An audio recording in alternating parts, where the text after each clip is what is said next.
to Walking Movies. I am Nick.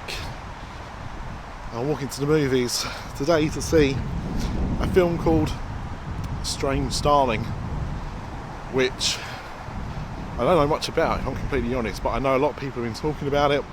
It's only on for the next couple of days in my local cinema, so I thought I'd go and check it out. What I know is it's starring Carl Gurner, who I only recognise from Breakfast in America, a film that I thought was fine, but people raved about, and Willa Fitzgerald, who I'm not familiar with, and then it's some kind of thriller. That's it, that's all I know. And you know what, sometimes that's all you need to know before going to see a film, so I can kind of go in there a bit blind. It was a good experience. So yeah, I don't know what to expect, but I'll tell you my thoughts right after this. So I've just come out of seeing Strange Darling, and it's a film that I think I said before I saw it, I hadn't seen a trailer, I didn't really know anything about it, and just went in kind of completely blind, and it's completely blown me away. Like, it is one of the best films I've seen this year. Willa Fitzgerald is one of the leads with Carl Gurner, and they are both fantastic in the film. But it's one of those films that I really appreciate having gone in completely blind, because I didn't know what I was expecting. I knew it was a thriller of sorts, and that's about as much as I knew. And it just wasn't what I was expecting from the film at all. It's set in 6 parts, so that's what I can tell you about the film. It's told in 6 chapters. They're not told in chronological order, so, but it does tell you where each chapter is when you're about to start each chapter.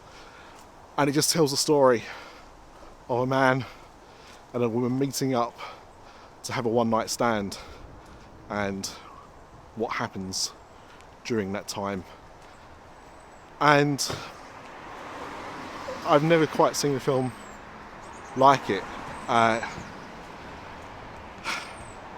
It's just really good to get, you know, an original, fresh take on something, and, you know, a film that leaves you in suspense, trying to work out what's going to happen next and how it's going to be resolved. And this film does it particularly well. It reminded me in some ways of Longlegs, but I would say this is a better film than Longlegs. And I really enjoyed Longlegs, but this is something that will stick with me for a long time, and it's a great surprise. You know, the other day I saw Megalopolis, which, you know, big budget kind of sci-fi film with a famous director, and here comes this film pretty much out of nowhere with very little fanfare, a very limited release, and it's one of the best films I've seen this year. So my recommendation is to try and see it like I did. Like, don't see a trailer, try and avoid spoilers, just go and see this film. I believe it's just come out on VOD like this week. My cinema was only showing it until tomorrow. It was showing a day, 1 o'clock in the afternoon. So I'm not sure how many people would have been able to have seen it at the cinema. There was only about 6 or 7 people in my screening. However, all of them stayed till the end. Very important. But yeah, I'm kind of a bit speechless. The performances were excellent. The film is shot beautifully. Director of photography for the first time, Giovanni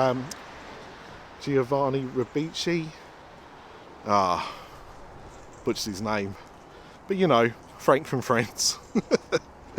Yeah, this is the first film he's kind of like worked behind the scenes, and he does a great job. It's shot on 35mm.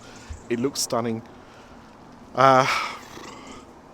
Yeah, just a film that will stick with me for a long time, and I'm really glad I got to experience it at the cinema.